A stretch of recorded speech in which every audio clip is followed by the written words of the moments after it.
আর যদি আপনি বেহালাল টাকা দিয়ে মনে ঘুষের টাকা, সুদের টাকা এবং কি বিভিন্ন টাকা চুরির টাকা। আসসালামু আলাইকুম ওয়া রাহমাতুল্লাহ।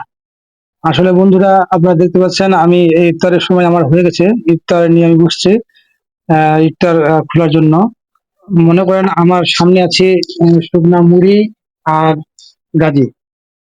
এই শুকনা মুড়ি গাজী যদি আমার হালাল টাকায় হয় তাহলে কিন্তু এটা এনাফ।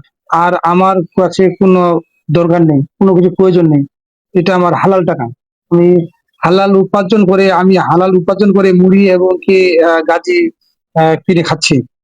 মনে করেন আপনাদের টাকায় আপনি এখানে নিয়ে বসছেন মানে কলা, পেঁয়াজু, মানে বেগুনের চপ, রসুনের চপ, গাজী, বুন্দিয়া আরো বিভিন্ন জিনিস নিয়ে এখানে বসেছেন আপনি। যদি আপনার টাকাটা বেহালাল হয় তাহলে এই টাকার কোনো মূল্য এখানে নেই আপনার রোজার কাছে। অতএব আমি বলতেছি আপনাকে, যা করবেন এই মাসটাতে অন্তত হালাল খাওয়ার চেষ্টা করবেন। যদি আপনারা হালাল খান তাহলে আপনার ইহকালে উপকার, পরকালে মঙ্গল।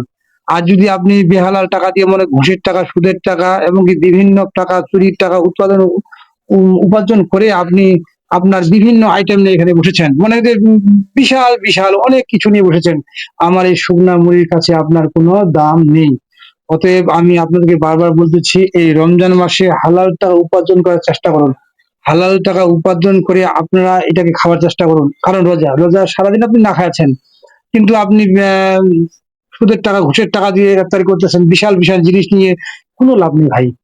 চারা নাও আপনার কাছে কোনো লাভ নেই আল্লাহর কাছে।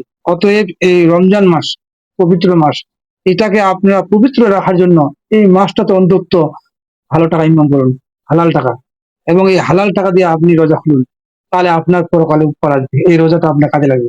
আপনি বেহালাল টাকা দিয়ে উপার্জন করলেন, আপনি সেই বাচ্চা পোলা নিয়ে সে খাইলেন, কিন্তু আপনার এই টাকাটা কোনো কাজে আসবে না ভাই।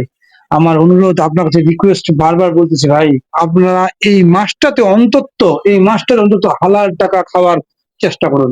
আমার অনুরোধ, আপনার পায়ে ধরে বলতেছি ভাই, বেহালাল টাকা কখনো খাবেন না। বেহালাল টাকা খেয়ে আপনাদের কোনো উপকার আসবে না। সারাদিন অযথা রোজা রাখলেন কিন্তু না খেয়ে থাকলেন, এক ফোঁটা পানিও খালেন না, কিন্তু কি লাভ আপনার? কোনো লাভ আছে? এখানে আল্লাহর কাছে যাবে শুধু ইমান এবং পবিত্র এবং কি হালাল টাকা উপার্জনের, যেটা আপনি খাবেন এই হালাল টাকা উপার্জনের জন্য আপনার পরকালে আমলনামা আসবে এবং কি জান্নাত যাওয়ার চেষ্টা হয়। আসলে আমি শুকনা মুখে বসেছি কিনা আমার টাকাটা হয়ে হালাল। আপনি অনেক কিছু খাচ্ছেন, বিশাল বিশাল, প্রতিদিন 2 কেজি করে গরুর মাংস, প্রতিদিন মাছ খাচ্ছেন, কিন্তু ভাই যদি আপনার টাকাটা বেহালাল না হয়, সুদের টাকা, ঘুষের টাকা, বিভিন্ন টাকা হয়, এটা কসম ভাই কোনো লাভ নেই। অতএব আমি আপনাকে বলতেছি, হালাল টাকা খাওয়ার চেষ্টা করুন এবং আজ থেকে ভালো হয়ে যান ভাই। আজ থেকেই ভালো হয়ে যান। বেহালা টাকা কখনো খাবেন না। আর আমার এই ভিডিও যদি ভালো লাগে ভাই, অবশ্যই লাইক কমেন্ট শেয়ার করে দিবেন যেন মানুষের উপকার হয়।